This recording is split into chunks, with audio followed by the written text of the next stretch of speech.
Halo sahabat Eljon, kembali lagi di Eljon Medical Forum bersama saya Cynthia Karani dan kita masih membahas mengenai radang tenggorokan. Masih bersama Dr. Liza Fatiariani di sini. Dr. Liza, kita lanjutkan ya, Dok? Oke. Oke. Dokter, untuk radang tenggorokan ini, sebenarnya apakah ada yang akut atau yang parah, dokter? Misalnya mudah sekali terserang gitu ya, dokter. Kenapa bisa seperti itu, dok?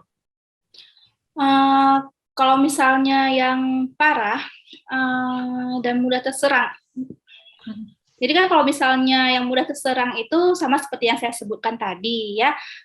Jadi untuk kelompok-kelompok seperti anak-anak, perokok, kemudian orang dengan alergi, imun yang sedang drop itu berisiko tinggi terserang radang tenggorokan.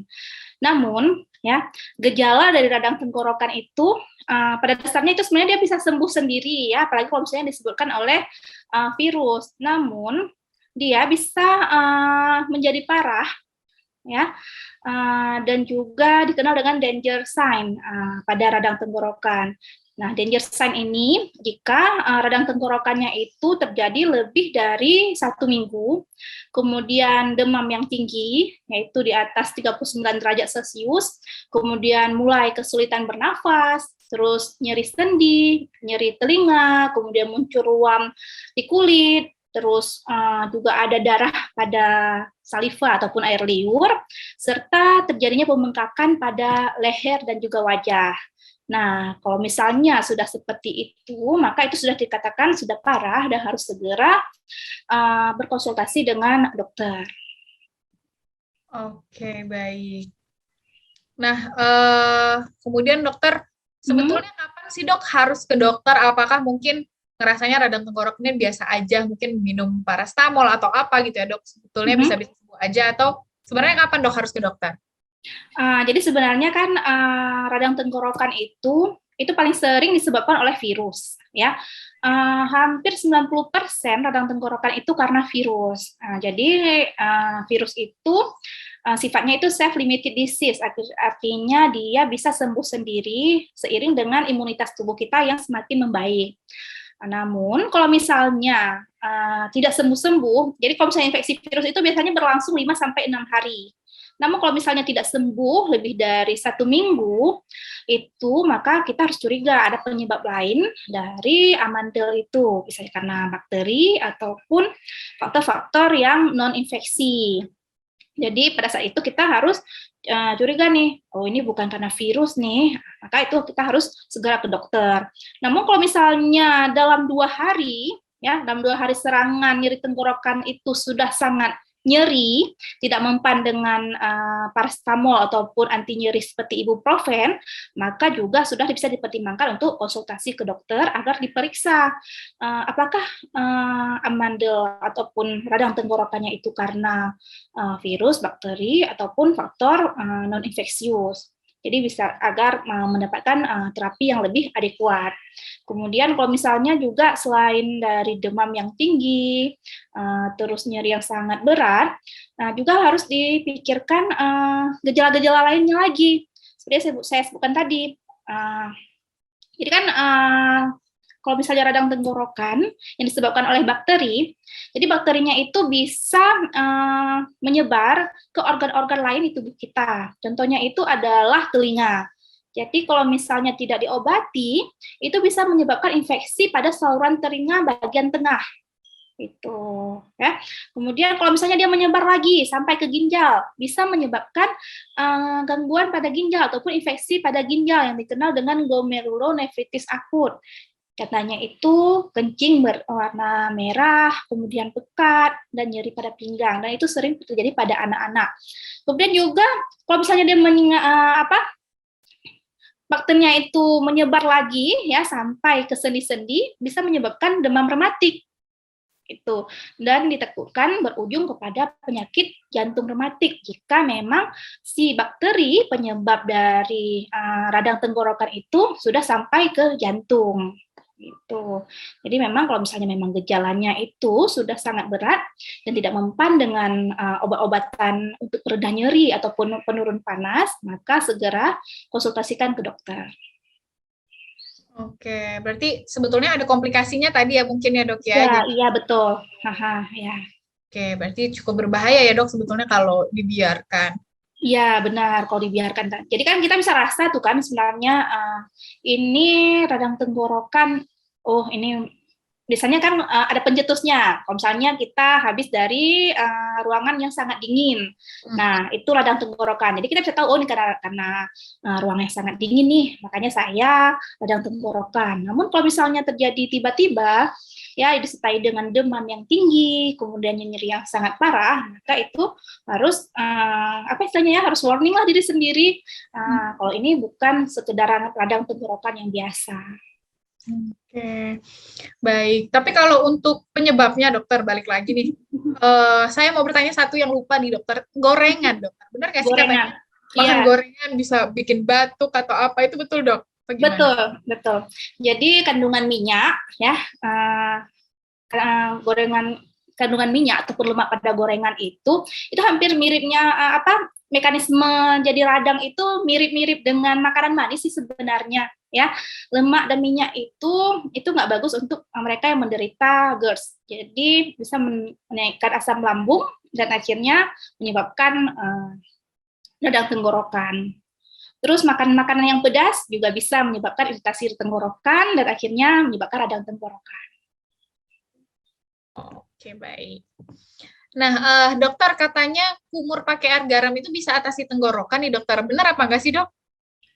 Nah, itu kayaknya resep turun-temurun tuh ya, resep turun-temurun dari nenek moyang, nenek kita, kemudian ibu kita, kalau misalnya radang tenggorokan disuruh kumur-kumur dengan air garam. Dan ternyata, ya, itu bukan hanya resep turun-temurun belaka, dan itu memang ampuh ya untuk mengurangi gejala radang tenggorokan. Jadi kalau misalnya setelah kumur-kumur dengan air garam, kita akan merasa sedikit nyaman, ya lebih nyaman dibandingkan sebelumnya. Karena memang pada dasarnya ya, garam itu dengan air itu ibarat magnet. Jadi ketika kita berkumur-kumur dengan larutan garam, ya, maka lendir-lendir yang ada di tenggorokan yang isinya itu virus akan ditarik oleh si garam itu. Kemudian dikeluarkan ketika kita membuang air kumur-kumur tadi. Jadi itu sangat efektif ya untuk mengurangi gejala dari radang tenggorokan itu. Oke, baik. Nah, sebetulnya dokter untuk pengobatannya itu seperti apa dokter untuk radang tenggorokan ini? Untuk pengobatannya, jadi pada dasarnya kalau misalnya yang disebabkan oleh virus, maka dia akan sembuh dengan sendirinya. Namun kalau misalnya demam disertai dengan meriang, maka tidak salah kalau kita minum obat-obatan yang sifatnya simptomatis ataupun mengurangi gejala. Jadi kita bisa minum paracetamol, ya, karena paracetamol ataupun acetaminophen, karena paracetamol itu mengandung anti nyeri dan juga anti demam. Jadi bisa mengurangi nyeri dan juga demam. Namun kalau misalnya nyerinya juga masih terasa, ya masih bikin kita sangat tidak nyaman saat menelan ataupun berbicara, maka kita bisa mengonsumsi ibuprofen, ya anti nyeri seperti ibuprofen yang mungkin bisa kita beli dengan bebas di apotik. Namun kalau misalnya ya radang tenggorokan yang berlangsung lebih dari 1 minggu, maka kita curigai itu penyebabnya adalah antibiotik. Penyebabnya adalah infeksi. Maka diperlukan terapi antibiotik di situ. Dan untuk terapi antibiotiknya maka harus dengan peresepan dari dokter. Oke, baik. Berarti kalau misalnya udah infeksi gitu ya dokternya harus minum antibiotik ya dok? Iya. Kalau infeksi bakteri ya, kalau infeksi virus tidak. Nah, kemudian dokter kan obat radang tenggorokan itu ada juga yang seperti permen manis yang dihisap gitu ya dokter ya. Kalau misalnya sering-sering konsumsi itu pada saat radang itu dokter sebenarnya bagus nggak dok? Kalau misalnya permen-permen pereda tenggorokan, ya itu memang dianjurkan ya kalau misalnya kita radang tenggorokan, apalagi yang disebabkan oleh pengaruh cuaca ataupun karena makanan, karena alergi, itu nggak masalah ya kalau misalnya kita konsumsi. Jadi ketika sudah tidak sakit lagi, maka tidak perlu dikonsumsi lagi. Namun ada juga nih kadang-kadang orang-orang ya masyarakat kita kebanyakan langsung membeli obat-obatan hisap ya untuk pereda nyeri tenggorokan. Jadi kita harus lihat lagi kandungan dari obat tersebut, dan kebanyakan nih ya kita kadang-kadang kata si A obat ini ampuh nih untuk mengurangi radang tenggorokan, tinggal dihisap maka tenggorokan kita langsung lega, dan ternyata obat itu malah mengandung antibiotik. Ya, ketika kita lihat, ternyata dia mengandung antibiotik. Dan seperti yang kita tahu bahwa penggunaan antibiotik yang tidak pada tempatnya itu bisa menyebabkan resistensi terhadap antibiotik tersebut. Jadi kalau misalnya kita memang mengonsumsi tablet-tablet hisap untuk pereda nyeri tenggorokan, maka itu harus diperhatikan lagi dosisnya, kemudian durasi pemakaiannya, itu betul-betul harus diperhatikan. Jangan asal misalnya, setelah konsumsi sehari 2 hari udah enakan nggak konsumsi lagi, itu nggak boleh. Oke, baik. Nah, kemudian terakhir dokter, untuk mencegah radang tenggorokan ini gimana, dok? Untuk mencegah radang tenggorokan, sebenarnya kan untuk mencegahnya maka kita harus menghindari faktor-faktor yang mencetuskannya, ya. Jadi kalau misalnya memang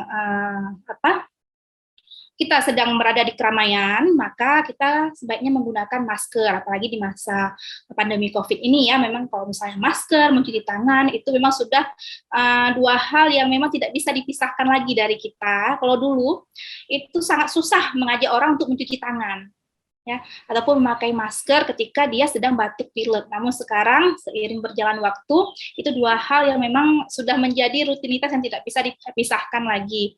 Kemudian kita juga untuk mencegahnya, kita juga hindari dari, kalau misalnya memang kita memiliki alergi, maka hindari faktor-faktor yang menyebabkan alergi seperti bulu binatang, kemudian serbuk sari, terus udara yang dingin.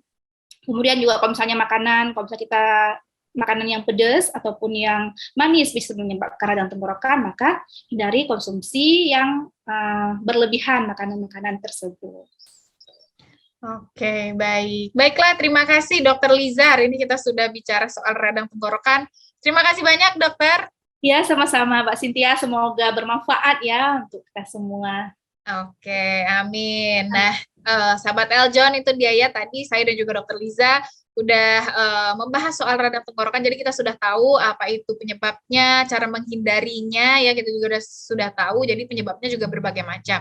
Nah, yang paling penting tadi mencegahnya, Dokter Liza katakan jauhi tadi penyebab-penyebab atau akibat-akibat yang bisa menyebabkan radang tenggorokan itu ya, dari mulai makanan dan lain-lain tadi sudah disebutkan harus kita hindari. Dan juga pola hidup sehat juga penting untuk kita ya, supaya tidak terserang penyakit apapun termasuk radang tenggorokan dan semuanya. Nah, baiklah, semoga bermanfaat dan berguna untuk kita semua. Saya Cynthia Karani dan juga Dr. Liza Fatiariani pamit undur diri. Sampai jumpa. Sampai jumpa.